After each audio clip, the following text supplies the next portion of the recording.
uma vez que elas estão muito associadas, de certa forma, ao dia a dia, né, de pessoas comuns, vamos colocar assim. Bom, a primeira coisa que você tem que pensar, quando você estiver falando de imagem, né, você tem que se perguntar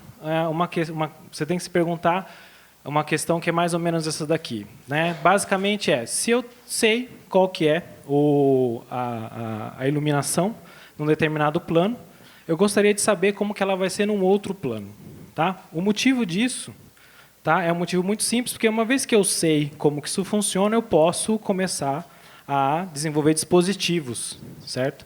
E aí a ideia desses dispositivos é, de certa forma, desembaralhar essa propagação que aconteceu de um plano para outro e criar, né, uma ilusão de ótica que a gente chama de imagem.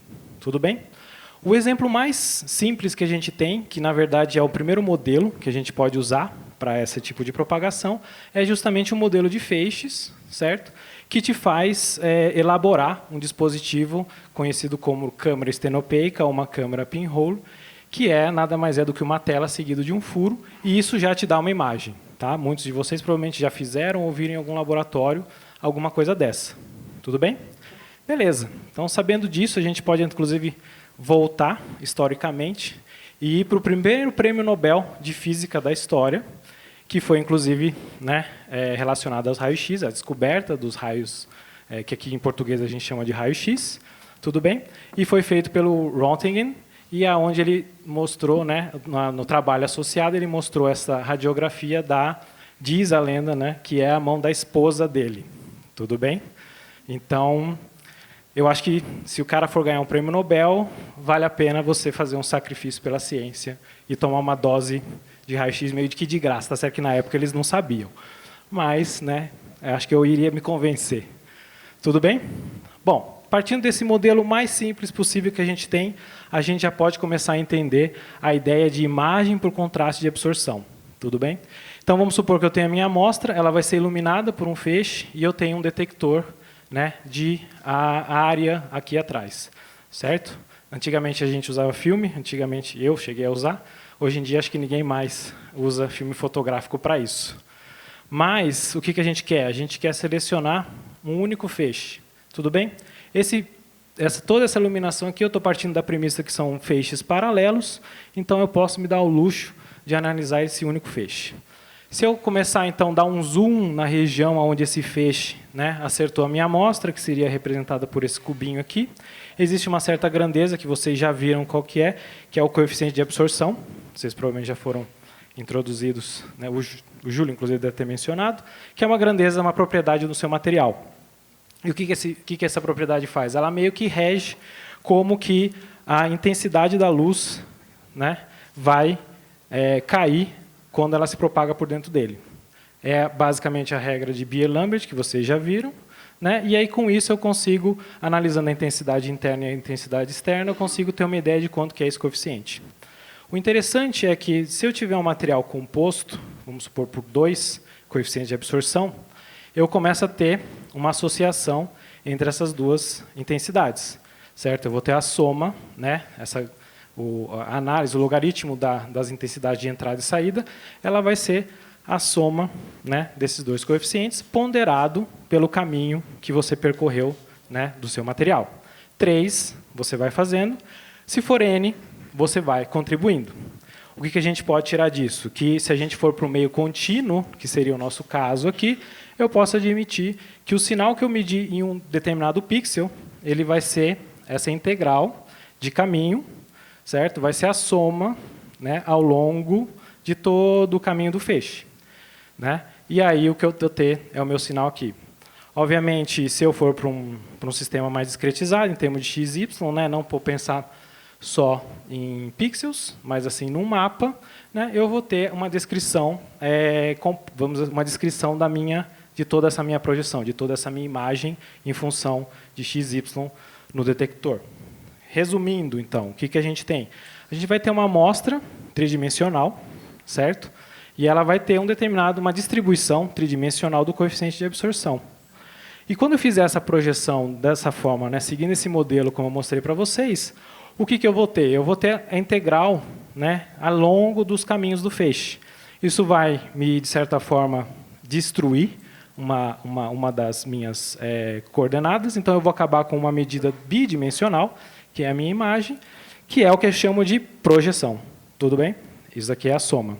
O interessante sobre a projeção é que, obviamente, vocês já devem ter desconfiado que quando eu aumento esse coeficiente de absorção, eu vou aumentar o sinal nessa minha projeção. Outra coisa que é interessante é que se eu aumento o caminho, a espessura, então se eu tenho um material que ele é simplesmente mais espesso, ele vai ter também um aumento no coeficiente de absorção. Então as duas grandezas estão meio que atreladas. Eu não consigo distinguir se o meu material é simplesmente mais espesso ou se ele é mais denso, simplesmente pela projeção que eu tenho aqui. O que eu quero, então? Aí eu preciso dar um jeito de desembaralhar essa informação. Uma forma que foi desenvolvida já há bastante tempo, né, que também rendeu um prêmio Nobel, em 79, foi justamente o desenvolvimento da técnica de tomografia computadorizada, né, e aí permitiu a gente tirar essa dependência do caminho. Tudo bem? Então, partindo desse mesmo modelo de feixes, e utilizando o contrário de absorção, como eu falei para vocês, eu vou explicar mais ou menos como que você pode desembaralhar. Tudo bem? Vai ser um exemplo, tá? Simplesmente para criar uma lógica dentro da cabeça de vocês, não que essa seja a única maneira de fazer isso. É uma técnica muito antiga, já bem estabelecida, existem N algoritmos, N formas de você desembaralhar essa informação, inclusive mais eficientes do que a forma que eu vou explicar para vocês. Mas essa daqui é uma forma mais didática. Então, voltando lá para o meu modelo tridimensional, eu vou selecionar uma única fatia desse meu modelo, que tecnicamente é o que eu não medi, uma vez que eu vou medir só a projeção, que está sendo representada aqui. E para ficar mais fácil ainda na minha vida, eu vou transformar esse n pixels em 4 pixels, tá? Porque eu sei contar até 4. E aí a gente vai começar a entender o que acontece quando eu passar um feixe de raio-x através desses 4 pixels. Se eu selecionar um caminho, então o meu pixel ele teria um tamanho n. Se eu selecionar um determinado caminho, eu vou ter uma determinada soma. Se eu selecionar um outro caminho, eu vou ter outra soma. Reparem que nessa soma eu tenho uma dependência de μ1 e μ2, nessa daqui eu tenho uma dependência de μ1 e μ3. O que eu preciso fazer? Continuar adicionando somas, continuar adicionando sinais de projeção, né, de forma que eu consiga isolar todos os elementos e, com conta disso, fazer basicamente um sistema linear. Tudo bem? Não é a melhor forma de se resolver, mas funciona. Tá? Então, vocês podem ver que aqui fica óbvio que eu consigo desembaralhar, né, a informação e determinar qual que é o valor de μ em cada uma dessas posições. Tudo bem? Qual que é o grande, né, resolvendo o sistema, a gente tem μ. Qual que é o grande problema? Então, uma vez que eu mostrei para vocês a intuição, o que vocês podem usar ela para entender a tomografia? Um exemplo que a gente tem bastante na linha de luz é quando a nossa amostra resolve mexer ao mesmo tempo que a gente faz a soma. Vocês já devem ter percebido que, se isso acontecer, eu vou ter... o meu sinal não vai ser fidedigno com o modelo que eu assumi que descreve. Tudo bem? E aí, consequentemente, todas essas minhas equações param de funcionar. Tudo bem? Se vocês forem, algum de vocês provavelmente vão fazer prática lá na linha de microtomografia, e aí vocês vão ver, vão ser discutido em maior detalhe esse tipo de coisa. Só para dar uma ideia, aqui no síncrono a gente trabalha com microtomografia. Microtomografia implica que esse pixel que eu mostrei para vocês é da ordem de microns. No Sirius a gente vai para nanotomografia. Agora eu pergunto para vocês o quão fácil é deixar a amostra parada numa escala de nano. Porque senão você vai estragar o seu sistema. Tá? Então, esse é um dos principais desafios experimentais, principalmente no meu caso, que trabalho com amostras biológicas, é fazer a bichinha ficar parada enquanto eu estou executando a minha medida. Tá? Então, é um sisteminha bom para, pelo menos, começar a ter uma ideia, né, de como funciona. Tá? A resolução não é... Você não precisa fazer todas essas contas, mas o modelo funciona se você seguir esse raciocínio. Tá bom? Bom, no final das contas, o que eu preciso para resolver o problema, sendo que eu tenho N pixels da forma que eu mostrei para vocês? O que eu vou ter é o seguinte, aqui, obviamente, bom, se algum de vocês já fez um exame de CT, vocês provavelmente entraram no túnel e quem rodou foi a fonte. Aqui no Sirius a gente não consegue rodar o prédio, então a gente vai rodar a nossa amostra. E à medida que a gente for rodando, a gente vai fazer medidas, de projeção, de 0 a 180, a gente vai juntando, e a gente tem o que a gente chama de sinograma. Tudo bem? Então, a gente tem uma definição matemática formal, que a gente chama de transformada de Radon, e aí você tem os diferentes algoritmos que te permitem voltar aqui para trás. O mais famoso deles, só para vocês anotarem, chama Filtered Back Projection. Ele é o melhor, já bem estabelecido. Não é o melhor, perdão, mas ele já é bem estabelecido. Então, também é um bom ponto de partida se você quiser se aprofundar mais no que diz respeito à tomografia. Certo? Bom, por fim, o que eu quero finalizar com essa ideia de feixes é que eu também posso utilizar essa modelagem de feixes para definir magnificação. Tá? Se em vez de agora eu trabalhar com um feixe paralelo, eu posso começar a trabalhar com um feixe cônico. E aí eu vou ter uma coisa, inclusive, parecida com o que eu tenho no meu retroprojetor, só que ao contrário. E aí, tendo uma fonte, passando pela minha amostra, eu vou ter uma imagem magnificada no meu detector. Tá? Tudo isso vem do meu modelo, é um modelo bem simples. E aí eu consigo definir, inclusive, a grandeza magnificação. Tudo bem? Eu vou usar um pouquinho mais para frente essa definição, mas se preocupe principalmente com o conceito, né, que eu imagino que está bem óbvio aqui. Tá? Bom, então, já que eu apresentei esse modelo, eu mostrei que, no princípio, parece que faz sentido. Né? Não sei se eu convenci vocês, eu respondi a minha pergunta. Tá? Eu tenho um plano, tenho outro, eu consigo andar de um plano para outro, resolver o meu problema. Tudo bem? Só que não é exatamente assim, porque a vida não é fácil, né, gente? Então, isso daqui é apenas uma primeira aproximação. Ondas. Tá? E o culpado de tudo isso foi o Maxwell, que vocês já ouviram essa piada de que rendeu várias camisetas. Tecnicamente, o culpado foi esse cara aqui, mas, enfim, ele realmente mostrou que é uma equação de onda, e a gente vai evitar todas essas contas e não vai fazer nada disso, porque não é interessante. O que eu quero que vocês entendam aqui é que a gente consegue, isso para quem realmente se interessa em abrir conta, a gente consegue escrever as equações de Maxwell em termos de uma equação de onda, tudo bem? E essa equação de onda, a gente sabe que se você satisfaz essa equação de onda, o que você tem é uma onda. E o que foi feito, então? Né? O que você pode fazer em cima disso? Sabendo, assim, a partir de algumas hipóteses, né, que o meu meio ele é super bem comportado, ou seja, o meu campo elétrico e o meu campo magnético vão viajar sempre juntos. Eu não tenho nenhum meio birrefringente nesse sentido. As componentes do meu vetor também vão carregar todo mundo junto. Né? Eu posso esquecer, né, que eles são vetores e vou começar a me preocupar com o campo escalar, que é o que eu tenho aqui. Então, isso daqui já é uma aproximação. Tá? É uma segunda aproximação que eu tenho para tentar descrever aquela pergunta inicial de um plano para outro. E eis que, bom, obviamente esse meu campo ele vai satisfazer o mesmo tipo de onda, né? E aí eis que eu vou ter uma onda esférica. Tudo bem? Então, vocês podem esquecer tudo isso que eu falei e se preocupem só com esse desenho aqui, para quem não quiser saber da matemática. Tudo bem? Então, vocês imaginam que eu tenho isso daqui, uma fontezinha, que ela vai irradiar isotropicamente para todos os lados. Tudo bem? Continuando, então, por que a gente quer onda? Por que onda é legal? Porque eu tenho certeza que o Antônio e o Guilherme já convenceram vocês de que difração, a gente gosta de difração. Físico gosta de difração, e difração é uma coisa importante. E vocês vão ter, inclusive, mais 2 aulas de difração. Então, difração é legal, e a gente quer difração. E o que a gente vai fazer com difração, então? A gente vai fazer muita coisa, só que antes disso eu preciso definir a qualidade da minha onda. Vocês provavelmente já viram isso também. Eu lembro, inclusive, da aula da Lil, não sei se vocês chegaram a ver de novo, a qualidade dessa onda eletromagnética que sai por aí. Então, eu quero definir antes com vocês, né, a qualidade dessa onda, que é o conceito de coerência. Eu vou só revisitar o conceito de coerência. Eu tenho aqui coerência, eu pelo menos chamo de coerência temporal. Eu não sei se ela foi apresentada como coerência temporal ou coerência transversal. Não, longitudinal, desculpa, coerência temporal ou coerência longitudinal, que basicamente vai me dizer o quão monocromática é a minha luz. Certo? Tá.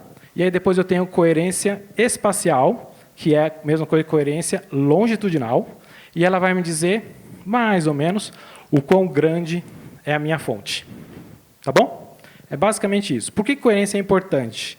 Aqui eu tenho algum exemplo, só para vocês fazerem uma analogia com luz visível. Tá? O detalhe é que em luz visível a gente consegue distinguir cores. Tudo bem? Então, se eu pegar e passar uma luz visível por uma grade, eu vou ter uma coisinha assim.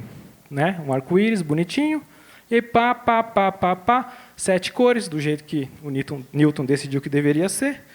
Que, na verdade, não são 7, né? É contínuo. Mas, enfim, a gente vai ter essas cores, né, definidas aqui. Tudo bem? O grande problema é que, quando a gente trabalha com raio-x, de certa forma geral, a gente não enxerga as cores. A gente enxerga a intensidade da luz, a intensidade integrada. Então, nesse caso aqui, eu tenho uma luz que ela é extremamente não coerente no que diz respeito a temporal. Ou seja, ela tem vários comprimentos de ondas, e, na verdade, o que eu vou acabar medindo é esse tipo de coisa.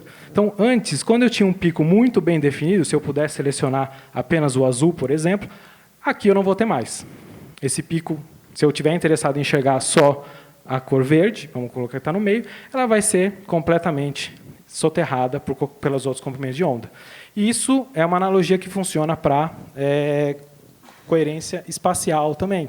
Aqui eu tenho só um exemplo mais didático, aonde o experimento começou, um experimento de dupla fenda, tá, bem conhecido, como mostrado aqui, aonde você foi variando o grau de coerência da luz. E aí você consegue ver que começa a ter um sinal, né, de fundo, e esse sinal começa a destruir, me impede de enxergar o fenômeno de difração. Tá? E é isso que eu quero enxergar a difração. Então, precisamos de uma fonte coerente. Como é que a gente pode fazer uma fonte coerente? Não sei se... Rapidinho, só para definir a equação, a gente tem 2 exemplos aqui. O mais fácil de entender é a coerência temporal. Eu simplesmente vou usar um filtro, né, como foi discutido aqui, embora, como a gente viu, né, existem algumas fontes que são suficientemente coerentes temporalmente. Entendam que isso daqui é um conceito relativo. Para alguns experimentos você precisa de mais ou menos coerência. Então, para alguns experimentos você vai ser mais ou menos cuidadoso com esse filtro espectral que você tem aqui. No caso de coerência espacial, o que eu preciso é, ou eu diminuo a minha fonte, que é uma das coisas que a gente vai fazer no Sirius, ou eu aumento a distância, que também é uma das coisas que a gente vai fazer ali no Sirius. Tá? Aqui é só um exemplo que eu gosto de pôr, eu acho super divertido. Isso daqui é uma imagem amplificada do sinal de uma estrela. Isso que vocês estão vendo aqui é a atmosfera passando na frente dele. É como se fosse aquela luzinha que você vê quando você joga um laser na parede, você vê aquela coisinha, é mais ou menos aquilo lá. Tá? O que isso quer dizer? Apesar de eu ter uma estrela que é uma coisa absurdamente grande, certo? Não tem nem como conceber, você não tem paralelo, né? Aqui na Terra, você ainda consegue, por causa da distância, ter uma fonte coerente. Tá? Então, novamente, são conceitos relativos, isso daqui é um teorema, né, de Zernike. Bom, agora que eu defini o que é uma onda bem comportada, eu quero saber como que ela propaga, né, essa onda escalar. Então, eu vou introduzir para vocês o conceito, o princípio de Hughes-Fresnel. Talvez vocês conheçam, só para retomar. Então, admitindo que eu tenho essa onda aqui, ela é bonitinha, tudo bem? Monocromática o suficiente, e a minha fonte é pontual o suficiente, como eu falei para vocês. Beleza, suponhando que eu tenho uma frente de onda, eu quero saber como que a onda vai propagar para o plano seguinte. O princípio diz o seguinte, que eu posso pegar todos os pontos dessa minha frente de onda e admitir que eles são ondas esféricas. Vou colocar esse ponto, para cada ponto dessa linha, eu vou colocar esse mesmo desenho aqui e distribuir. Uma vez que eu faço isso, eu vou pegar a região onde todos esses pontos interferirem, vocês já viram o que é interferência, de forma construtiva, e eis que minha frente de onda vai aparecer. Tudo bem? E aí eu vou repetindo o processo. Esse, obviamente, funciona para qualquer tipo de modelo, onde você vai ter uma frente de onda, certo? Inclusive, explica já por que eu tenho onda fazendo curva, por que eu tenho luz, ou mesmo som, fazendo curva. Tudo bem? Então, a gente já ganhou alguma coisa no que diz respeito ao nosso modelo de feixe, uma vez que isso daqui nunca iria acontecer. Tá? Então, beleza. Retomando, então, a nossa questão inicial, agora com esse modelo mais elaborado. Eu tenho um plano e eu quero saber como que esse plano se propaga, né, até um outro plano. E eu vou admitir que eu tenho diferentes ondas esféricas, que eu consigo descrever desse jeito, saindo desse plano e se propagando até esse ponto que eu tenho aqui. Tudo bem? Só para ficar um pouco mais fácil, uma forma matemática que você tem para escrever ondas esféricas é esse Q aqui, onde você tem uma amplitude, certo? E eu tenho um componente de fase. Tá? É só isso daí. Simplesmente diz para mim quão forte a minha onda é e como que ela está com relação à fase. Fase é uma coisa que, obviamente, eu só vou definir com relação a um referencial. Eu primeiro preciso definir um zero para depois definir o que é fase. Tá? Inclusive, esse é um conceito que, às vezes, traz um pouco de confusão, porque as pessoas acham que, quando eu falo de fase nesse contexto, eu estou me referindo à fase da onda eletromagnética. Tá? E não é o caso. Primeiro que eu uso, como eu disse para vocês, uma aproximação. Eu não estou necessariamente olhando para a onda eletromagnética, e sim para uma aproximação. E depois, quando eu quero dizer esse tipo de coisa, é uma diferença de fase relativa entre os elementos que eu tenho aqui. Tá? O que eu quero dizer com tudo isso daí? De onde que vem isso daí? Bom, a gente pode admitir que a gente vai ter, então, para facilitar, 2 coelhos. Cada um desses coelhos estão localizados em pontos diferentes da minha amostra. Um está localizado no zero, o outro está localizado um pouquinho para a direita. E cada um desses coelhos carrega um relógio. Tá? E eu vou mandar, esses coelhos vão ter que sair correndo. E eles vão sair correndo e vão chegar até o plano que eu tenho aqui. Quando isso acontecer, o relógio anda na mesma velocidade, vai girar, girar, e aí, eis que o meu relógio vai parar quando ele chegar nesse ponto aqui. Certo? Se eu fizer isso daí, eu posso pegar, eles dois chegaram no mesmo ponto. Eu vou pegar os ponteiros desses 2 relógios e vou somar um em cima do outro. Se eu fizer isso com todos os relógios que tem aqui, certo? Eu vou ter uma resultante. Tudo bem? Esse aí é o conceito de fasor, tá? Para quem uma palavra um pouquinho mais formal, mas a ideia é justamente essa. O que eu tenho aqui, então, é uma diferença de fase decorrente da diferença de caminho, certo? Que eu tenho entre os 2 planos. Eu não estou olhando para a fase da minha onda eletromagnética. Tá? Isso talvez fique mais fácil à medida que eu for mostrando as outras aulas, né? E elas forem aparecendo. Tudo bem? Bom, tá. E aí, o que eu faço com esse modelo, então? Se eu pegar esse modelo de soma integral, somar todas as ondas, eu vou ter uma equação desse tamanhão aqui. Tudo bem? Bom, dá para fazer as contas, mas de forma prática, vamos deixar, né, um negócio um pouco mais didático. Se vocês quiserem abrir as contas, eu posso mostrar depois, quem estiver interessado, mas está aqui. Tá? O que eu tenho aqui? Eu tenho diferentes regimes, a gente deu nomes para esses regimes, né? Temos aqui um termo que a gente chama de termo de Fraunhofer e o termo de Fresnel. E aí esses diferentes regimes meio que têm um comportamento diferenciado, e isso vai, obviamente, trazer algumas coisas boas para nós. O primeiro, obviamente, é quando tem uma distância zero, né? Ou seja, minha onda não propaga, eu vou cair naquele primeiro caso que eu tinha anteriormente, certo? Só para vocês entenderem a imagem, né, que eu estava quase esquecendo de explicar, isso aqui é só uma imagem que eu gerei, certo? Foi uma simulação. Nessa imagem, as letras elas absorvem, certo? A luz. Então, eu chego com uma luz bem comportada atrás e eles absorvem. E aí, o símbolo do LNS, a parte preta, ela não absorve. Tá? Ela não absorve, porém, ela dá uma diferença de fase. Tudo bem? Se a gente quiser voltar, né, para o que eu tinha antes, no primeiro, o meu A, nas letras, o meu A ele vai mudar, certo? E no símbolo, a única coisa que eu vou mexer é no meu φ, certo? Que eu tenho lá, tem valores diferentes. Tudo bem? Então, obviamente, se eu não propago a minha onda, a única coisa que eu vou enxergar é o sinal que foi de absorção. Então, eu voltei no meu modelo anterior. Então, vocês veem como que isso daqui é um modelo melhor, mas que não, obviamente, vai quebrar o modelo mais simples que eu tinha antes. E aí, à medida que eu aumento a distância, eu começo a enxergar, talvez nesse daqui já não esteja tão evidente, mas vocês conseguem ver que eu começo a enxergar a borda, né, do meu sinal. Tudo bem? Então, aí eu começo a ter o que a gente chama de contraste de fase. Tá? O que eu estou fazendo vindo daqui para cá é aumentando a distância. Então, à medida que eu vou aumentando a distância, não sei se fica muito óbvio para vocês, a ideia é que os elementos que estão na borda eles vão começar a interferir de forma construtiva e destrutiva, né? São ondas, e essas ondas vão ficando cada vez maiores e elas vão se somando. Quando eu estou numa aproximação pequena, ela soma só, né, com o vizinho. Se eu estou muito longe, essa borda começa a interferir com a borda do outro lado da minha imagem. E aí eu começo a ter uma bagunça que eu tenho aqui. Certo? O detalhe é que se eu continuo indo muito, muito, muito longe, eu caio no que a gente chama de regime de Fraunhofer. Tá? E aí eu ainda vou entender o que é essa bendita imagem que eu tenho aqui. Tá? Mas, para começar, a gente vai se preocupar com o que a gente chama de regime de Fresnel. E no regime de Fresnel é conveniente eu definir um número de Fresnel, que vem justamente desse termo que eu tenho aqui. Tá? É um termo proporcional, você vai rearranjar algumas das grandezas aqui. O K é o mesmo K que vocês viram, é proporcional ao comprimento de onda. Né? E aí, esse A quadrado é basicamente o tamanho do elemento que compõe a minha amostra, a minha resolução. Tá?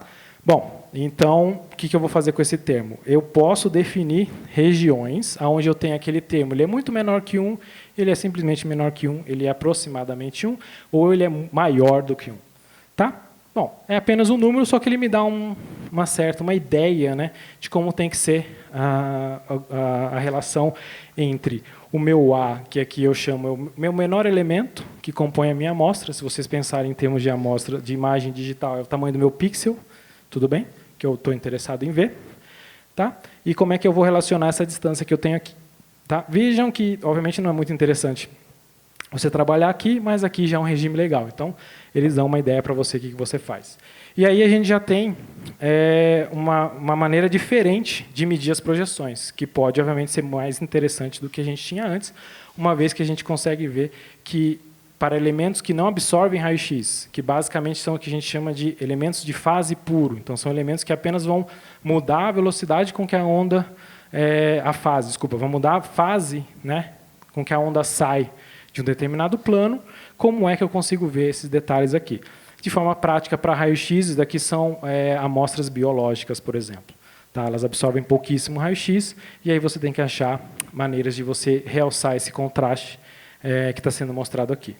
Como é que eu posso entender esse tipo de coisa? Bom, eu vou simplificar o modelo, eu vou dar uma olhadinha mais de perto na minha região, e vou escolher, primeiro, uma região que é completamente homogênea.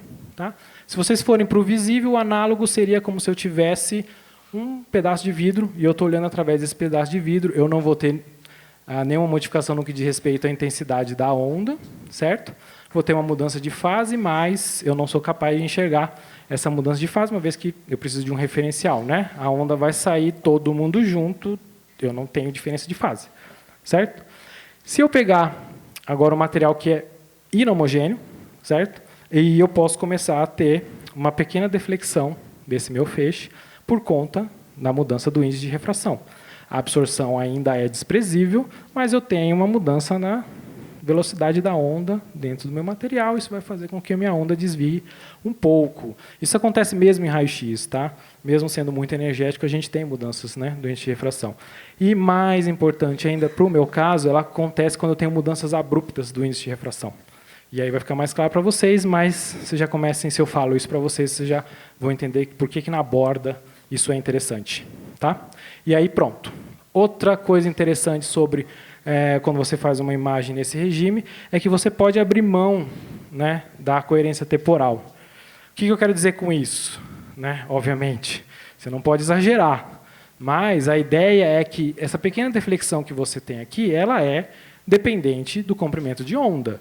Só que como a minha distância de propagação, né, que eu mostrei para vocês, ela é razoavelmente pequena, relativamente pequena, eu posso meio que desprezar. O que significa? Significa que a resolução da minha imagem, certo? O tamanho do meu pixel, ele vai ser menor do que essa distância que eu tenho aqui, certo? A diferença entre θ e θ' me dá uma diferença de abertura, só que o meu pixel é pequeno. E eu não tenho resolução para ver, então, tá? Se eu não tenho resolução para ver, eu não preciso me preocupar com isso. Se eu tenho um problema, né, mas ele não tem solução, não é um problema. Aqui não tem nada, não vai dar nada. O que eu faço, então? Voltando ao modelo que eu tinha antes, espalhamento de campo, agora com regime espelhal. Eu vou olhar para esse detalhe onde eu tenho uma interface entre esses dois materiais aqui. Tudo bem? Bom, essa primeira onda ela passa por esse primeiro material, não aconteceu nada. Essa segunda onda passa pelo segundo material, também não acontece nada. E o que eu tenho aqui? Bom, quando essa onda passar aqui, ela vai ser defletida. Reparem que neste ponto aqui, eu vou ter uma soma dessas duas ondas, e aqui, onde eu deveria ter um sinal chegando, eu não tenho. Então, basicamente, no meu detector, na minha região de borda, eu vou ter uma queda na intensidade seguida de um aumento de intensidade no lado da borda. Tá? E é isso que vocês estavam vendo lá no modelo de imagem de vocês. Tudo bem? Também posso pegar isso daí e rever o que eu tenho quando eu tenho o meu feixe cônico. Tá? E aí, o que eu tenho que trabalhar, na verdade, é com uma distância efetiva que eu tenho aqui. Tudo bem?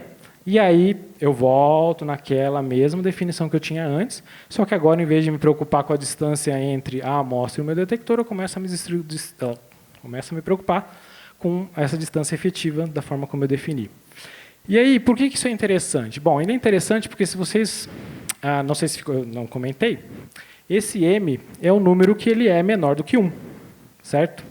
E aí esse m, quando ele pega a minha distância efetiva, ele faz com que, na verdade, essa minha distância efetiva seja menor, né, do que eu estou trabalhando. Então, ele faz com que, na imagem que eu tenho aqui, é como se eu tivesse com um detector mais próximo da amostra, vamos colocar assim. E aí fica interessante de trabalhar por quê? Bom, como vocês viram aqui, eu tenho um limite meio que limitado de trabalho para você quiser explorar essa região aqui. E isso daqui faz com que eu tenha uma distância efetiva que ela é menor do que a minha distância real. Então, eu posso colocar a minha amostra numa distância confortável, mas ainda vou estar dentro do regime de Fresnel. E é exatamente isso que a gente vai explorar numa das linhas de luz ali no Sirius, que chama-se MOGNO. Tudo bem? Bom, por fim, então, eu vou explicar para vocês a ideia do regime de Fraunhofer. Tá? O que significa esse regime de Fraunhofer? Significa que eu vou fazer o meu número de Fresnel ser zero. Tá? Basicamente, eu vou estar muito longe. Tá? A minha distância vai estar tão longe, que esse termo torna-se desprezível. Para quem gosta de matemática, posso pegar essa equaçãozinha aqui, manipular os termos e eu vou reescrever ela nesse formato aqui. Isso daí é a definição matemática da transformada de Fourier. Tá, que foi esse senhor aqui, esse francês, né, que foi para o Egito junto com Napoleão, inclusive. Né? E aí ele descreve. Vocês provavelmente já viram isso dentro da parte de difração, mas o interessante é justamente isso. Nesse regime, então não precisa se preocupar com isso, se preocupa com isso daqui, por mais bobo que seja, tudo bem? Que quer dizer o quê? Quer dizer que o que eu vou medir no meu plano. Uma vez que minha onda propagou, eu vou medir a transformada, o que vai chegar no meu plano. Medir é uma coisa que a gente vai ver na próxima aula. O que vai chegar no meu plano, né, uma vez que a minha onda propagou, né, por uma determinada distância. Se essa distância for longa o suficiente, o que eu vou ter lá é a transformada de Fourier do meu plano original que eu tinha lá. Tudo bem? Então, eu preciso que vocês lembrem disso daí. Então, tá bom. Eu acho que eu fui meio rápido, porque eu já terminei. Desculpa. Foi bom? Mas tudo bem, eu vou recapitular. Então, esse daqui foi um slide que passaram, certo? Se for para vocês lembrarem de alguma coisa dessa aula, lembra desse slide, tá? Que eu estou tentando resumir. Então, a gente tem a primeira aproximação de feixes, que é aquela imagem que você tem, né? Aquela imagem que você tem quando você vai no hospital, que é a projeção convencional, é a soma. Tudo bem? E eu posso também fazer magnificação se eu tiver um feixe diferente. Tá? Bom, usando esse modelo, eu consigo definir tomografia, que é, basicamente, existe uma transformada de Radon, que me faz ir para um sinograma, e uma maneira de voltar para o que eu tinha antes. Tá? São as palavrinhas-chave que vocês têm que lembrar. Modelo de propagação voluntária. A gente viu que isso daqui funciona, mas não funciona tão bem. A gente pode fazer melhor. Então, a gente tem um modelo de propagação de onda. No modelo de propagação de onda, eu tenho diferentes regimes. Regime de distância zero, eu esqueci o nome, que é basicamente o regime de feixes que eu tinha antes, certo? Zero de propagação. Eu tenho o regime de Fresnel, onde eu tenho diferentes, digamos assim, o comportamento ele vai mudando ao longo da distância, certo? E aí eu começo a ter o que a gente chama de contraste de fase. E, finalmente, eu tenho o regime de Fraunhofer, que aí vocês têm que lembrar que é a transformada de Fourier.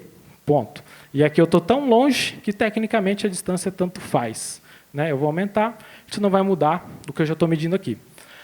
Coerência, vocês já viram, mas para mim e para as próximas aulas vai ser interessante. Coerência espacial, fonte pequena, muito longe. Coerência temporal, monocromador. Tudo bem? Qualidade da minha onda. E, por fim, para eu fazer o contraste de fase, uma projeção para o contraste de fase, certo? Eu posso descartar um pouco de coerência temporal, mas eu ainda preciso de coerência espacial. Tudo bem? Então, se precisarem de alguma referência, foram basicamente esses livros, tem alguns papers na apresentação. E aí, perguntas?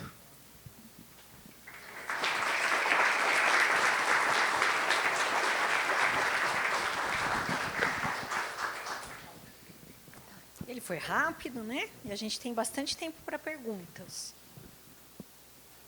Vamos lá, aquela primeira que é para motivar as demais. Ali, já temos.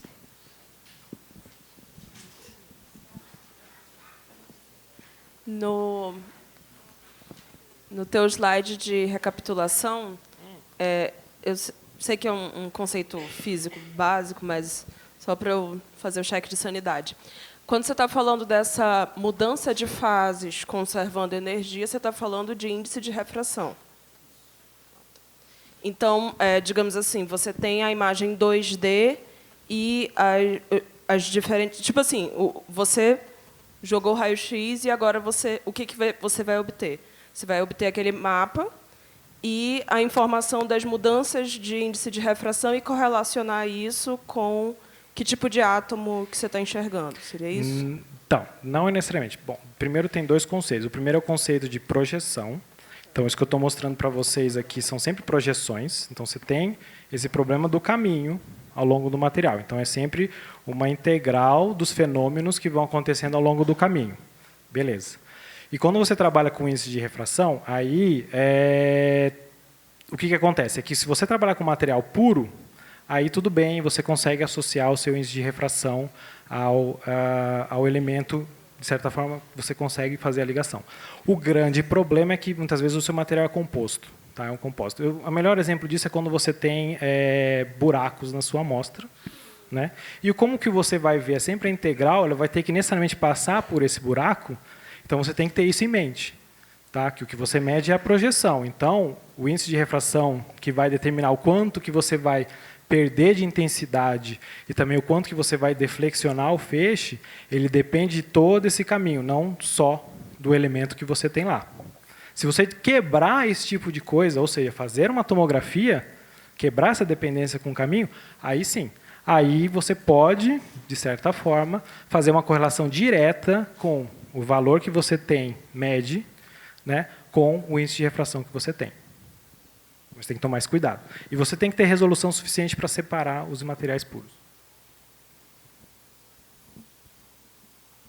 Thank you. It's a nice presentation, but I think what is missing is few examples. I mean, phase contrast imaging has been a revolution. I mean, when you take a picture in absorption and you compare in phase contrast on systems that do not absorb, like soft tissue, it's a revolution. Why don't you show a few examples? Tudo bem. Podia ter mostrado. Isso daí eu, de certa forma, cadê? A Nathalie, ela deveria estar aqui, ela vai mostrar, mas é só para o tutorial. Então, na próxima aula eu trago para vocês um exemplo só para dar uma ideia para que serve, principalmente para quem trabalha com amostras pouco absorventes, basicamente amostras orgânicas.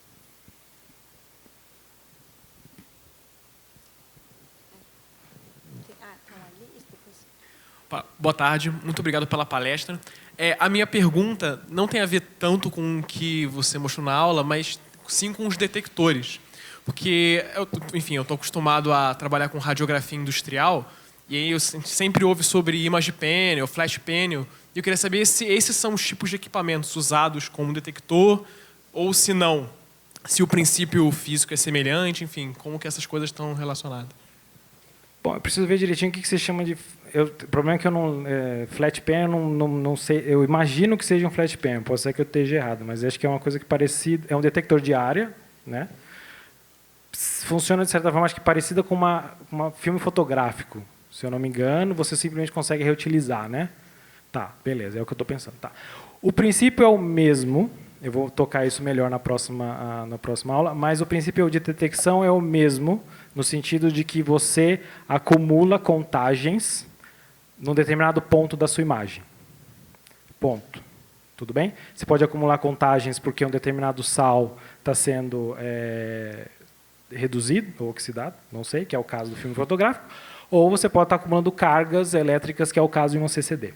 Tudo bem? Mas o princípio é o mesmo. O detalhe é que o que você mede é sempre a intensidade de luz. E eu vou definir melhor o que é essa intensidade nas próximas aulas. Por enquanto, a intensidade, o que vocês têm que se preocupar é que simplesmente a intensidade é a amplitude, certo, da onda que chega aqui. Por enquanto, não é uma relação direta, não tem uma relaçãozinha entre elas, mas é basicamente extremamente proporcional. É proporcional, não é linearmente proporcional, mas é proporcional à amplitude da onda que chega lá. Sim, o detalhe é que geralmente flat panel, assim como o filme fotográfico, tem uma resolução maior, muito maior.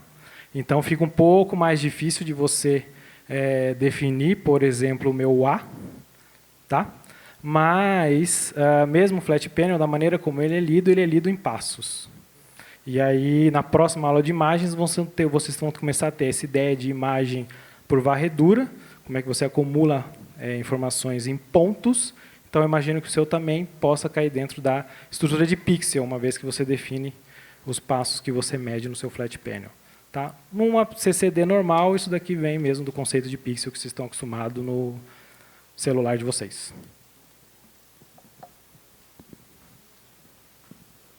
Obrigada pela aula.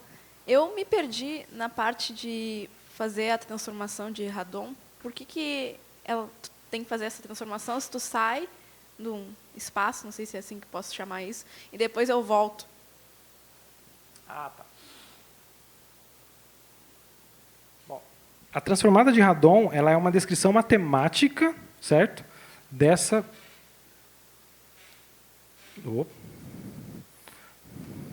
Transformada de Radon, matematicamente, é literalmente isso daqui. Ó. Tá? É a integral ao longo de um determinado caminho, certo? No caso aqui, o meu caminho é o caminho do feixe. Tá? E é isso. Isso é a transformada de Radon. Tá? A questão é, como é que eu volto para trás? Eu mostrei para vocês um exemplo que não é um exemplo analítico, né? Não é contínuo, ele funciona numa escala de pixel. Então, você tem que resolver a transformada de Radon, que ela é uma transformada contínua, certo? E aí isso te dá a maneira de você sair da sua medida, certo? E voltar para a fatia que você tem. Nesse desenho que tem aqui, talvez não tenha ficado muito claro, o que eu tenho aqui é, basicamente, eu tenho minha amostra, certo? E aí o feixe está chegando da esquerda para a direita. Tá? E aí o que eu meço aqui é, para cada linha que eu tenho aqui, é como se fosse essa integral, tá? Uma vez que ele está girando. Tudo bem? Acho que talvez aqui o primeiro fica mais fácil de entender, né? Porque vejam que a sombra desse quadrado sobrepõe com esse, então eu tenho essa manchinha aqui. Aqui é praticamente diagonal, então eu tenho mais absorção, porque eu estou exatamente na diagonal. E aí eu vou tendo esse efeito. Tá? Então, a FBP também não é a melhor forma de você resolver, no sentido de que não é a forma analítica de você fazer isso. Porque a transformada de Radon ela passa pela hipótese de que você tem infinitos ângulos, infinitas medidas. E, óbvio, isso não é viável. Tudo bem? Não é um contínuo de ângulos que você tem. Mas você consegue aproximar e aí você tem algoritmos que vão jogando com isso, trabalhando com isso. Tá? Obrigada. Então, a minha pergunta é mais sobre a questão da detecção. Quando você diz da detecção da contraste por diferença de fase, quando você tem absorção, tudo bem, você vai ter regiões que vai ter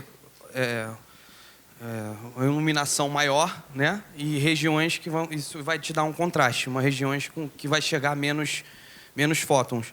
Agora, no caso da diferença de fase, você tem que ter alguma resolução temporal também no seu detector, porque, não posso estar errado, mas eu imagino que se você se você tem apenas uma diferença de fase, se você ficar muito tempo no mesmo lugar, você acaba saturando, você acaba não vendo contraste entre duas ondas que têm diferença de fase apenas. Bom, então, a primeira coisa quando se diz resolução temporal, se diz tempo de medida, né? Tá, uma das coisas do modelo de campo escalar que eu falei para vocês, ele admite esse tipo de coisa, onde a minha medida ela é infinita. Tudo bem? Então, eu não estou enxergando nenhum fenômeno ondulatório da onda per se, porque eu integro, certo? E vou tirando a média. Tá? Então, não tem nenhuma resolução temporal. Eu deixo meu detector, o quanto ele aguentar, e ele vai ficar acumulando fótons.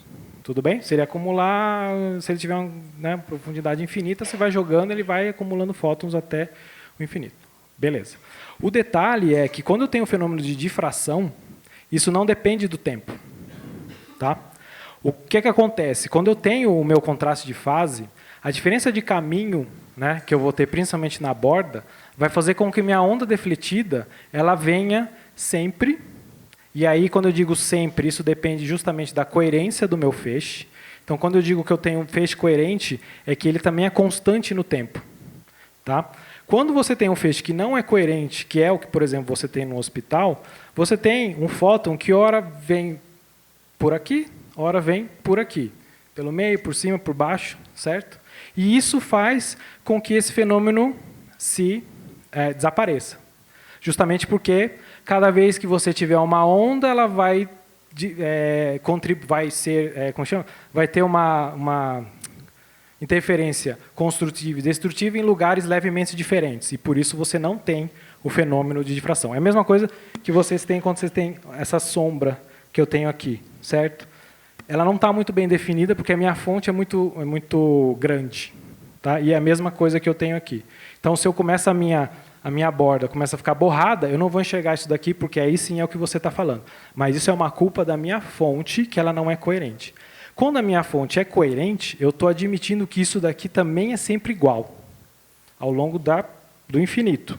E aí, essa onda que passar aqui sempre vai cair na mesma posição. Sempre vai interferir de forma destrutiva, sempre vai interferir de forma construtiva.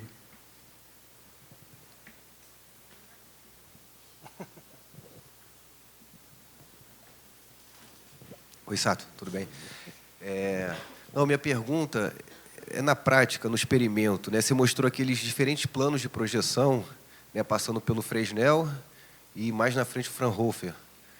Na prática, qual que você usa? Né? Tem o Fresnel um pouco acima, você tem parece um plano mais confuso.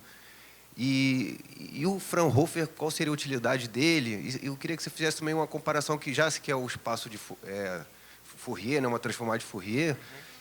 Se você tivesse um monocristalzão, você teria a difração lá?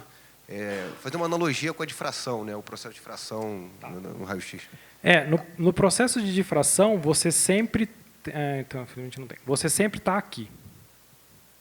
Tá? No processo de difração. Eu mostrei aqui mais...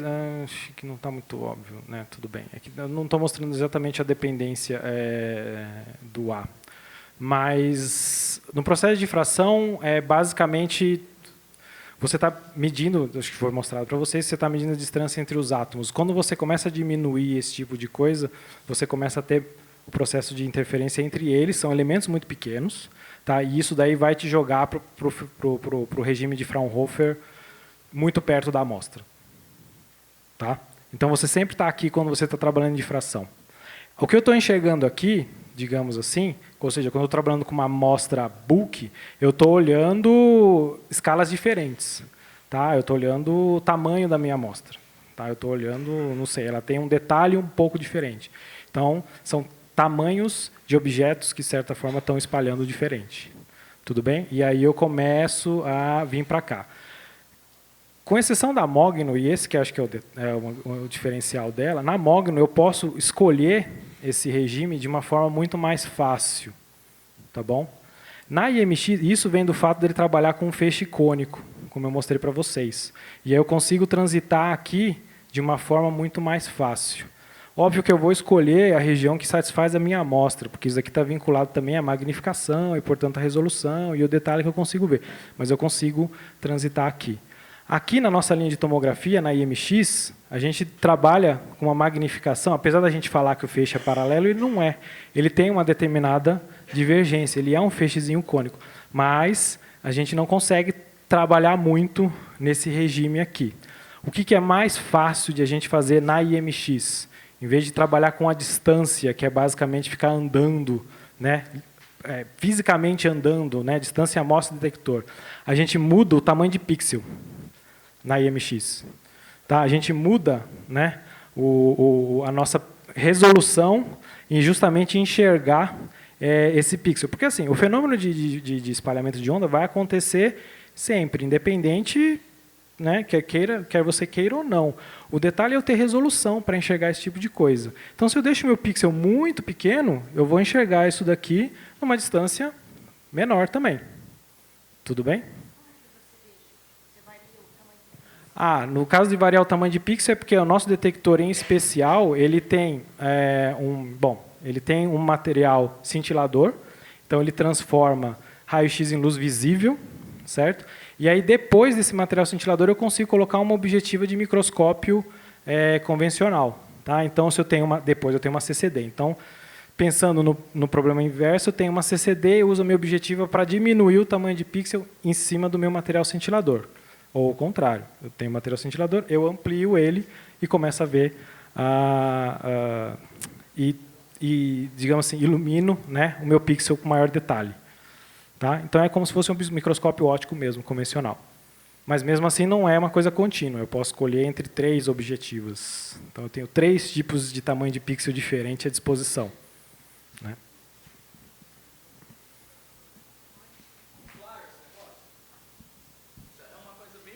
Essa pergunta para conectar essa aula com o que você faz em difração depois. Uma das coisas que o Sato mostrou, a pergunta foi: o que acontece se eu colocar o monocristal da aula que vocês viram antes e eu quero fazer essa imagem, eu ponho meu detetor perto ou próximo, eu quero ver esses regimes. Esses regimes estão lá, só que é uma relação entre a distância da sua amostra e a distância que o detetor tem que estar. Então, essa variação do regime de projeção lá para o regime onde você tem a difração é da ordem das distâncias que você está medindo. Então, em alguns nanômetros ali, você já caiu fora desse regime e você está na difração. É isso que está acontecendo. Aqui ele está mostrando para coisas relativamente grandes em relação ao comprimento de onda da radiação que você está usando para fazer a luz. Fazer a imagem. E aí você consegue transitar nesses regimes. É uma questão de comparar a distância de interesse na sua amostra com o comprimento de onda da radiação que você está usando.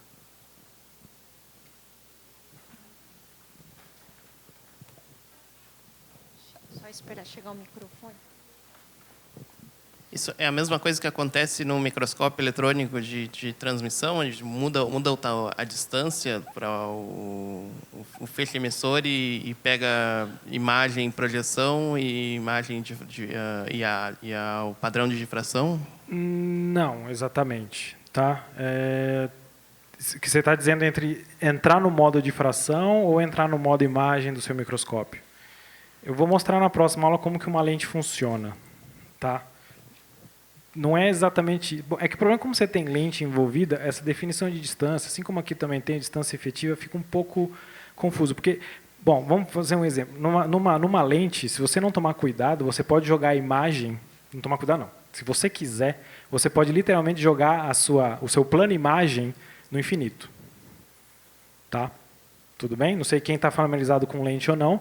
Eu posso ter uma lente que eu tenho um objeto aqui, e ele vai criar uma imagem do objeto aqui. Tudo bem? Mas eu também consigo criar uma imagem, uma lente, onde eu tenho um objeto aqui e ele vai jogar o plano imagem no infinito. Tá?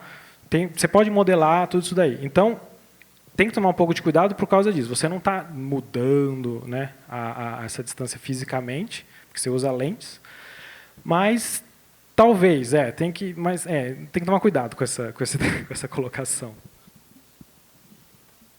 Ao invés de mudar a distância do detetor, você usa um conjunto de lentes para projetar no seu detetor o plano que você quer. Então, tem um outro sistema que pode projetar esses diferentes modos lá no seu detetor.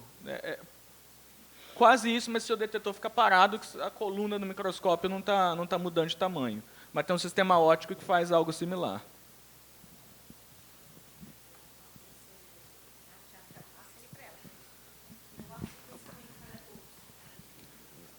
Estou tentando entender também.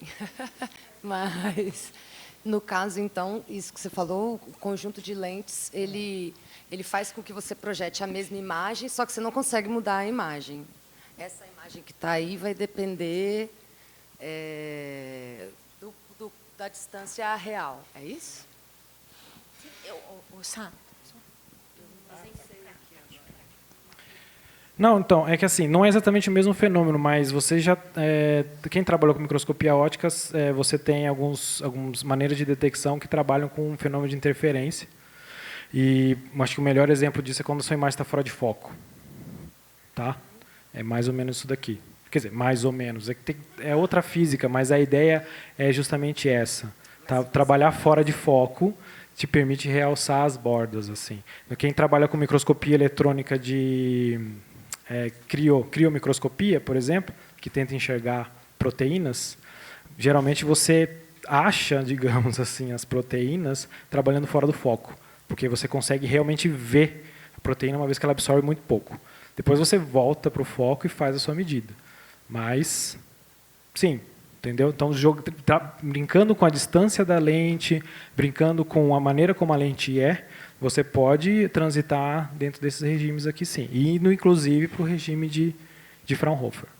E minha outra pergunta era a história do feixe, mas você explicou. Tipo, a linha, a luz, então, ela é já cônica, porque primeiro vocês começam com essa aproximação de ser paralela, mas aí, tipo, da onde que qual é a magiquinha do paralelo para o cônico? Mas ela já, na verdade, já é um pouco... É aqui, né? Uma magiquinha do paralelo para o cônico está mais, acho que é aqui, entre você realmente trabalhar com uma distância tão pequena que você não percebe que isso acontece, tudo bem? Porque ele sempre a amostra perto do detector, você cai em cima disso daqui. O que acontece? Foi aquilo que acho que a Liu, inclusive, mostrou para vocês, que mesmo o feixe dos Sirius sempre vai ter uma determinada divergência. Então, no caso da MX, inclusive, é uma linha que ela não tem ótica nenhuma, tá? Se você fosse capaz de olhar, botasse o seu olho no caminho do feixe, e a gente nunca vai deixar vocês fizerem isso, você literalmente seria capaz de enxergar o feixe de elétrons, tá? E ele passa assim, e aí você tem o feixe. Então, ele sai com uma divergência, obviamente. A Nathalie vai, inclusive, explorar alguma desses fenômenos. Peço desculpa para quem não for fazer o tutorial, talvez não vá poder ver esse fenômeno. Mas sim, sempre tem.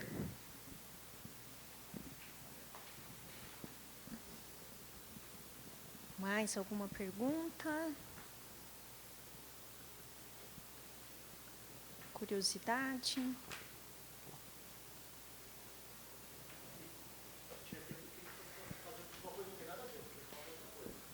Então a gente reserva um pouco antes do coffee break. Pode ser. Tá, então a gente faz isso. Nesse momento, todos concentrados em imagem, por favor. Só já dando um spoiler, né, da Mogno, né? É isso que o Sato estava falando, que hoje em dia, na linha de tomografia, você, então, para melhorar essa resolução, você trabalha com o tamanho de pixel do detetor. E aí ele explicou como. A amostra fica sempre na mesma posição, então ele tem que usar essa estratégia de mudar o tamanho do pixel do detetor. Lá na Mogno, a versatilidade da linha é que você vai poder transitar com a sua amostra. E transitar com ela 30 metros.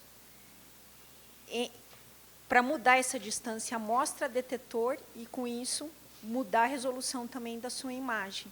Só que o interessante é que você paga um preço por isso, que é aquele fenômeno que eu mostrei para vocês da onda. Então, na Mogno, a gente vai ser capaz, para algumas amostras, de chegar num regime desse daqui. Para a gente fazer qualquer sentido do que a gente medir, obviamente, a gente precisa saber, e aí daí entra a capacidade de você modelar o que está acontecendo daqui e voltar para trás, né? Porque o que te interessa é sempre esse plano zero, que é o plano onde a amostra está. Então, você sempre tenta daqui voltar, mesmo que você meça aqui. Então, você tem que saber o que está acontecendo. Por isso que a gente usa esse modelo escalar e não o modelo de feixe, porque ele já não funciona mais para os Sirius, porque a gente tem feixe coerente. Tá? E isso é um diferencial do que a gente tem, por exemplo, de muitos equipamentos de bancada, tomógrafo de bancada, ou mesmo que você tem no hospital. Como você não tem muita coerência, você não enxerga esse tipo de coisa, né? Por aquele motivo que eu falei para vocês. Então, esse é o diferencial também de você trabalhar num Sirius, né? num síncrotron. Então, peraí. Eu já ia tirar umas dúvidas aqui. Mas... Sato, não sei se mas você pode dar só para não ficar muito abstrato essas distâncias com o tamanho da amostra, do que vocês fazem na linha aqui, mudando a distância do detetor, vocês conseguem passar por alguns desses regimes? Não. É mais fácil a gente mudar o tamanho de pixel. Esse que é o problema. Porque a gente, inclusive, tem um pixel que é tão pequeno que a gente não consegue chegar aqui, ó. Aqui. Não, mas para o outro lado você chega. Para cá a gente chega. Então, para sair do regime de Fraunhofer e entrar no de Fresnel... A gente não consegue sair do Fresnel e chegar no Fraunhofer também, na IMX.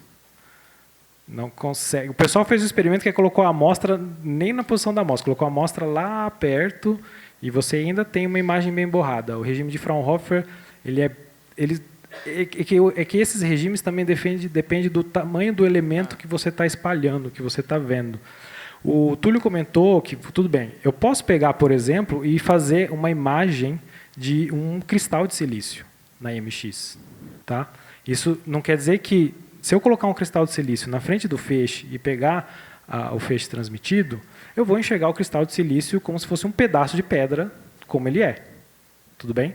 Ao mesmo tempo, se eu pegar esse mesmo cristal de silício e colocar na linha de luz da crise, eu vou conseguir, mudando, obviamente, o ângulo de difração, da forma que vocês viram, porque isso daqui é o que você vê, eles não viram sax ainda, né? Isso daqui é uma imagem que você consegue propagando o feixe. Então, isso daqui seria espalhamento de raio-x a baixo ângulo. Entendeu? Você está vendo o feixe que atravessa, você não está vendo o feixe que está sendo difratado num ângulo alto, digamos assim. Tudo bem? Quando eu começo a trabalhar com as distâncias e o tamanho da minha amostra, aí eu começo a entrar no regime de Fraunhofer, só que são distâncias grandes, é o caso da KTRT. Eu tenho uma amostra de 10 microns, só que eu preciso ir... Quantos metros tem aquele tubo lá? 30. Entendeu? Aí eu consigo ter esse regime de Fraunhofer. Era esse o número que eu estava perguntando para você. Eu tenho uma amostra de 1 micron, eu estou com uma radiação de 10 keV ou 0,1 nanômetro. Qual é a distância que eu tenho que varrer para entrar? Porque aí fica menos abstrato para as pessoas. Isso porque eu estou trabalhando num regime de uma amostra de 1 micron. Se eu tenho uma amostra muito, muito, muito, muito pequena, que é uma rede cristalina, é a distância entre os átomos, aí eu não preciso ir tão longe para ter esse fenômeno, para enxergar esse fenômeno. Não preciso, por isso que eu sou na sua linha. Né? Tem mais perguntas?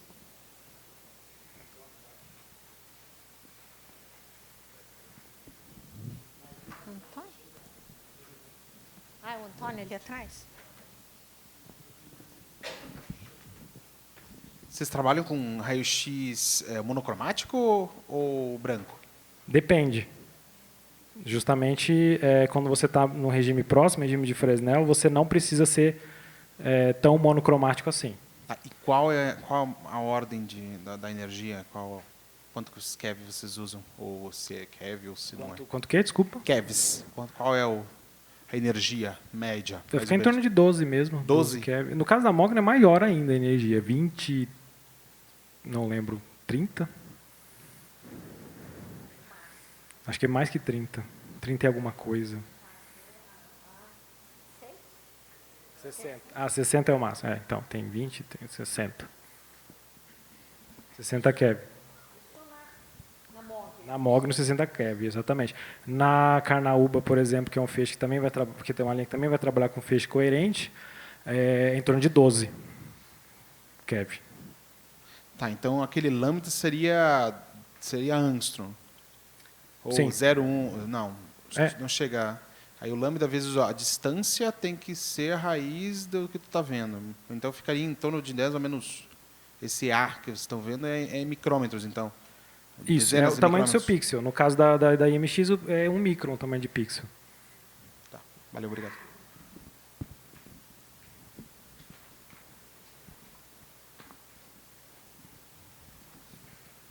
Bateu a conta? Fechou? Oh.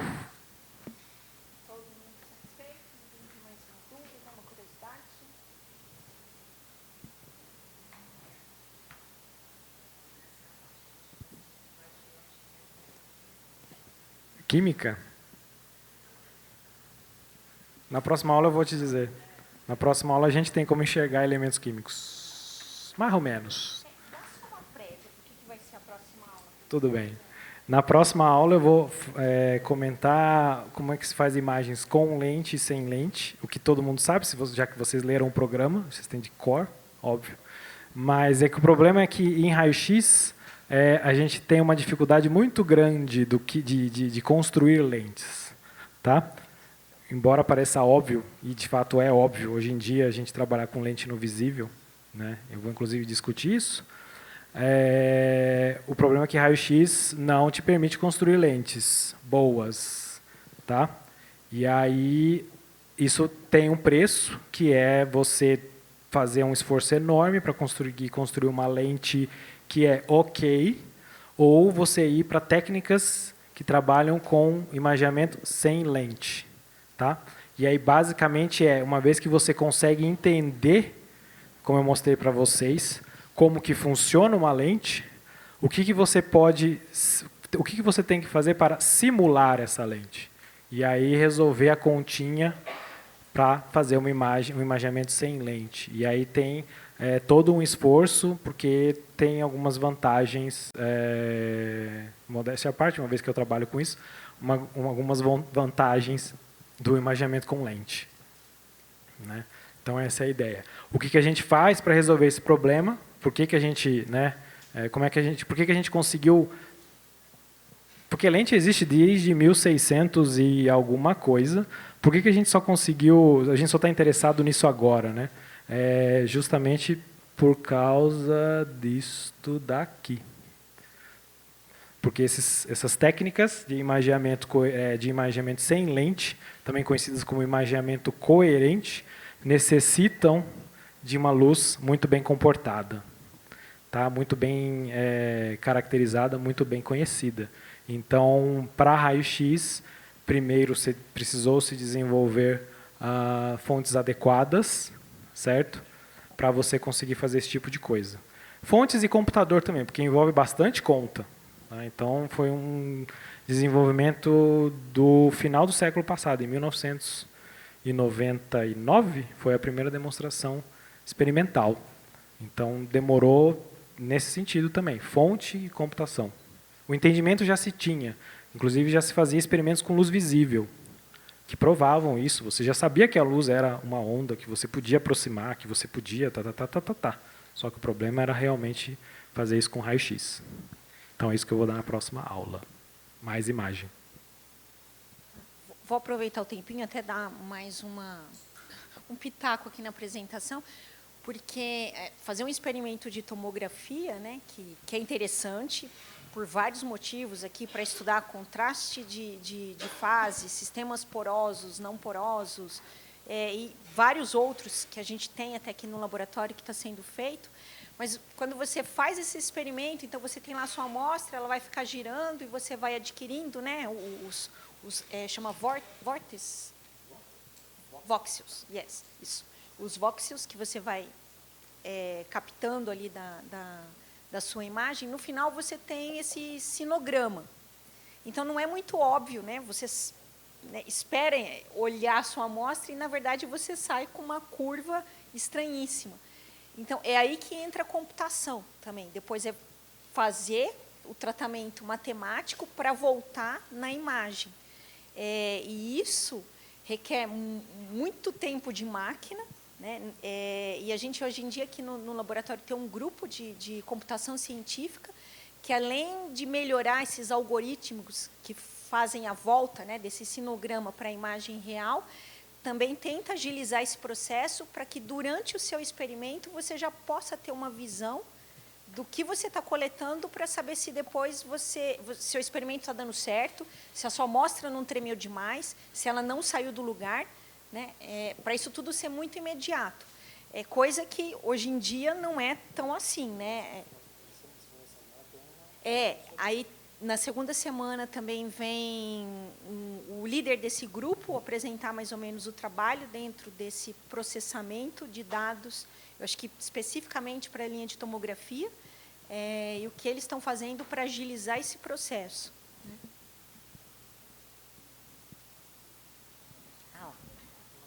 Tem uma aqui e tem uma ali. Então, tem essa aqui, primeiro essa loirinha da química e depois a gente passa. Oi, então, só uma curiosidade. Tudo bem? Quanto tempo, assim, tipo, leva para fazer essas imagens? Uma imagem de projeção demora uns milissegundos. Uma imagem de tomografia, daí depende de quantas projeções você tem. Se você quiser usar algoritmos mais tradicionais, vamos colocar assim, você precisa, centenas de milissegundos hoje na IMX. Tá? Se você precisa, para algoritmos mais tradicionais, como esse FBP, você precisa de várias projeções. Mais de 1000 projeções, então você acaba caindo em alguns minutos, alguns dezenas de minutos, vamos colocar assim. Tá? Na IMX tem um problema que o seu detector demora mais tempo para perceber que ele fez a medida do que para realmente fazer a medida. Então não chega tanto assim. Tem esse problema de tempo morto, que é normal, né? Mas o que acontece? A Mogno vai justamente tentar puxar isso daí para ser unidades de milissegundos. Mas isso já pode ser, inclusive, caracterizado pelo limite quase do detector, não necessariamente o limite do fluxo, porque você vai ter uma quantidade de fótons absurda, tudo bem? Então, dependendo do que for, você poderia trabalhar com menos até. E aí fazer uma medida de tomografia em segundos. Só complementando, uma coisa que ele falou é importante, são 1000 projeções, então são 1000 dados ali para tratar, e é isso que faz o processo depois de retomar a imagem real ser lento. Esse aí é o processamento computacional. E só por curiosidade também, essas projeções, elas são tipo tempo real, né? Tu vai tipo recebendo essas informações e aí vai construindo a imagem. Isso, é justamente isso que é um limitante na IMX. Se você quiser fazer uma medida rápida, é justamente isso. A medida é muito rápida e eu tenho o problema para descarregar essa informação para fora do detector para depois eu conseguir pegar, entendeu? Porque pensa assim, um vídeo, se eu não me engano, são 60 frames por segundo, tudo bem? Então eu posso trabalhar em taxas muito maiores do que essa, só que eu não dou conta, eu não tenho banda.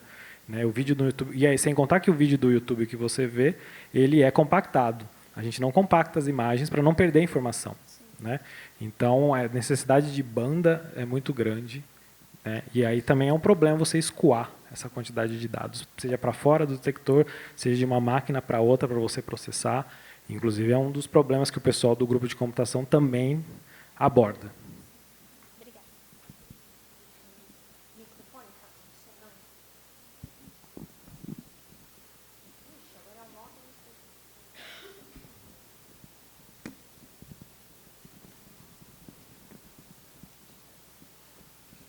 Oi. Aqui, quando você falou em contraste de fase, você está se referindo a um contraste que ele é obtido a partir de uma coerência espacial. Porque você está trabalhando na zona de Fresnel, e aí, a partir dessa distância, digamos assim, a fase obtida através dos diferentes caminhos de propagação se tornam visíveis. Isso. Tá. Então, é esse tipo de fase que você está aproveitando, a coerência espacial. A minha pergunta é, no Sirius, como você vai ter uma fonte coerente, é possível você aproveitar a coerência espacial e a coerência da fonte? Como é que combinar isso? Só repete, desculpa. No Sirius, você vai ter uma fonte coerente, né? Sim. Então, é possível combinar a coerência espacial com a coerência da fonte? Então, a coerência espacial é a própria coerência no sentido de tamanho da fonte. Mas, eu não sei se chegaram a comentar para vocês, um síncrotron não é uma fonte coerente. Tá? Ele não é. Por N motivos, principalmente porque ele é uma fonte de banda larga. Então, assim, que é uma vantagem, tá? Ele realmente consegue emitir radiação de um espectro contínuo. Tudo bem? Aí, como eu falei, coerência é um conceito razoavelmente relativo.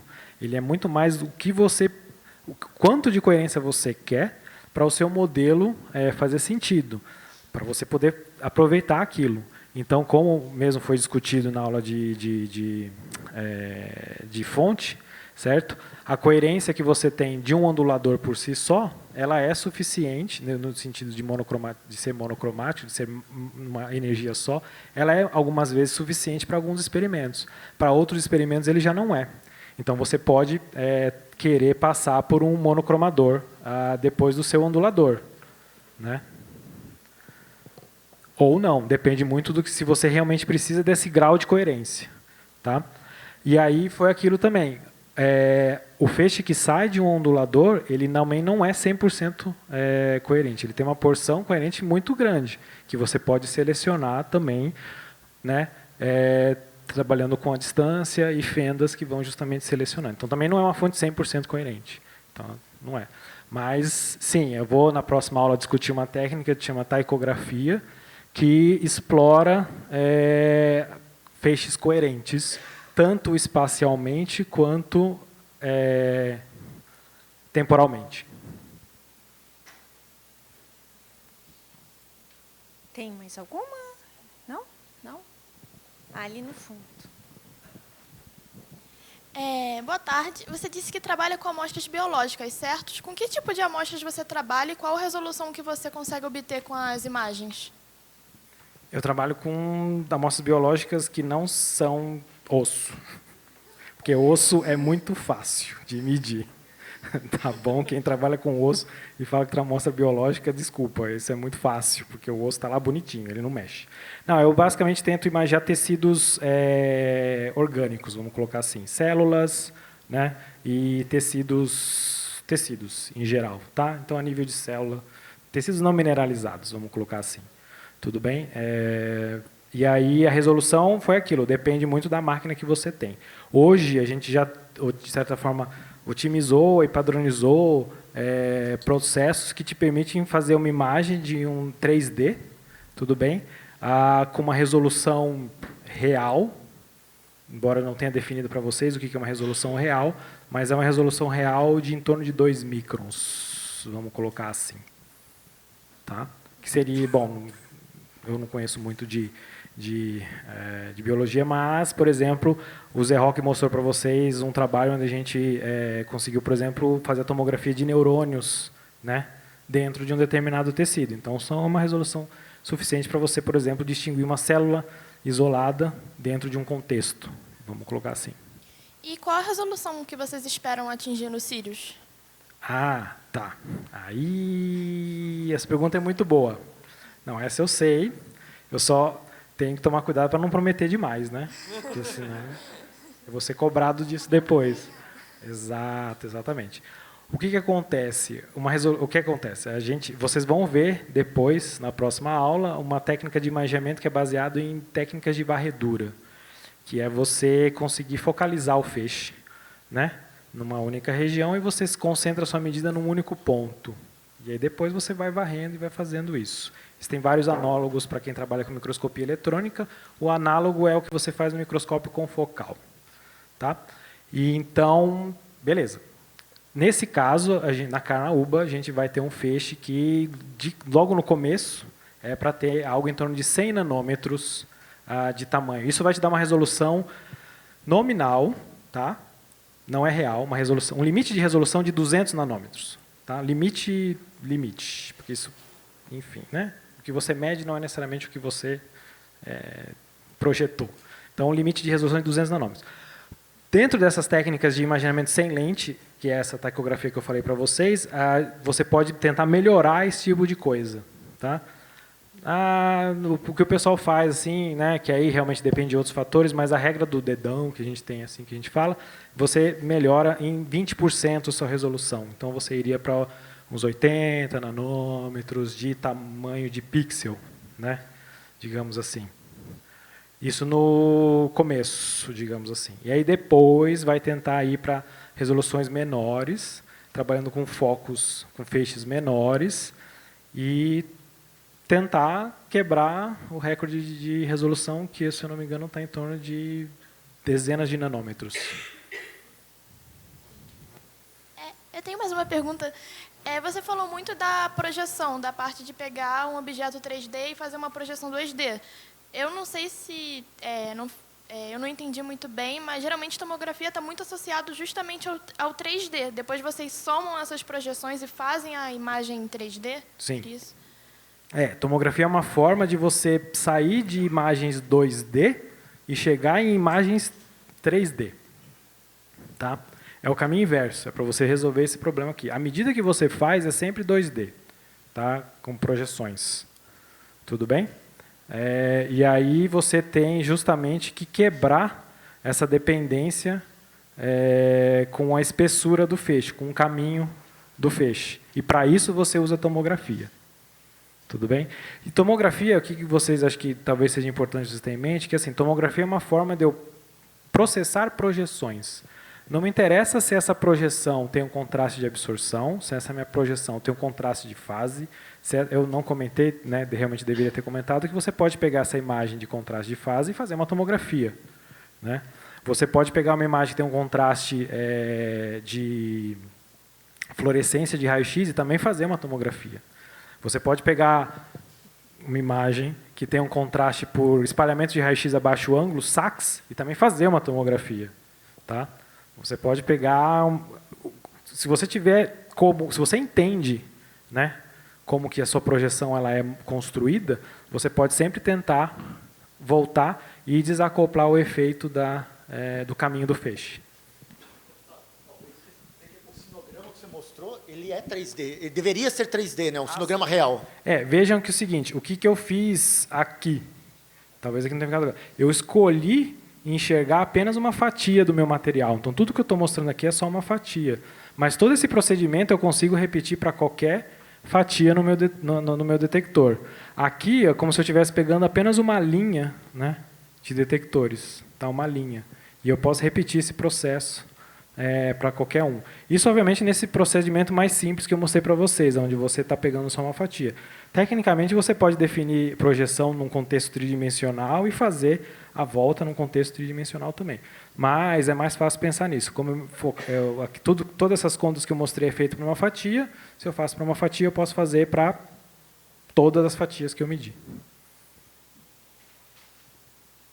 Então, eu teria um sinograma para cada fatia de amostra. Tá? Um sinograma para cada linha do meu detector.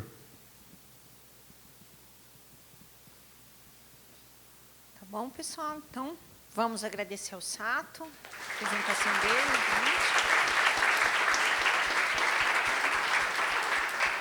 Agora o Júlio tem um recadinho. É coisa rápida, gente. Só para dizer que eu estava com muita saudade de vocês, tá certo? Eu me dei conta... Você lembra da... Por favor, diz que vocês lembram. A história do espalhamento Thomson. Vocês lembram? Quem que fez a pergunta lá que falou do Rayleigh? Quem que foi? Como que é seu nome?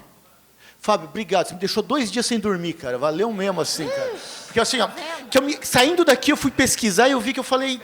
Eu embanadei bastante. Então, para quem nunca ouviu falar de efeito Rayleigh, pensa só no coffee break agora, tá ok? Mas o fato é o seguinte. Eu disse que eles eram muito análogos. Na verdade, eu comi bola ali. Tudo que eu falei de espalhamento Thomson... Está valendo, tá certo? Não perderam nada.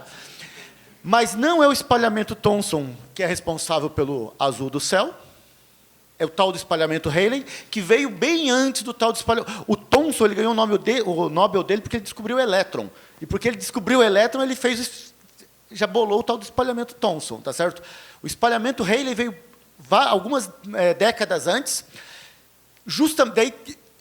na verdade, o que eu fiz foi misturei muita coisa aquele dia. Acho que foi isso, né? Então, assim, a ideia era essa, que o espalhamento Thomson explica muito bem a interação da radiação matéria, que não é o efeito fotoelétrico. É a nossa segunda contribuição e continua válido. O espalhamento Rayleigh tinha sido calculado décadas antes. Com essa teoria de espalhamento escalar, inclusive. O espalhamento Rayleigh não precisa de onda eletromagnética. Exatamente. O Maxwell não tinha feito o estrago dele ainda, na época do Rayleigh, tá certo? Tanto é que ele foi redefinido depois, foi recalculado depois do Maxwell publicar os trabalhos dele. Mas a ideia é o seguinte, que o pessoal já tinha percebido, existia uma técnica de medida de propriedades de gases, medindo esse espalhamento da luz de radiação, que levava em consideração a poeira, a fumaça, o escambau aquático, que era o que o pessoal podia fazer. É uma teoria chamada uma teoria de Mi.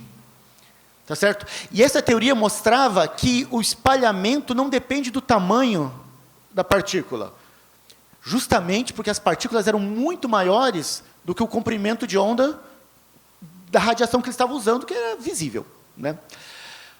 Mas, como não justificava, como não dependia do comprimento de onda, esse espalhamento do tipo da teoria de Mi não justifica você ter o azul da luz solar chegando aqui e não todas as outras.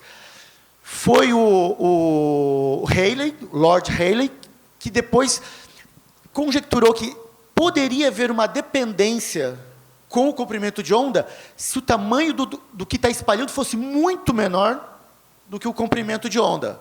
Então ele disse, e daí tem uma dependência drástica, é com a quarta potência, tá certo, do comprimento de onda. E daí ele disse, deve existir uma partícula muito menor que justifica esse espalhamento maior para a luz de baixo comprimento de onda, luz azul, do que as outras. Então, isso é o que justifica o tal... Tem nada a ver com o Thomson, tá certo? Então, só isso que eu queria dizer. Beleza, agora vou dormir tranquilo. Obrigado. Vamos lá, vamos comer.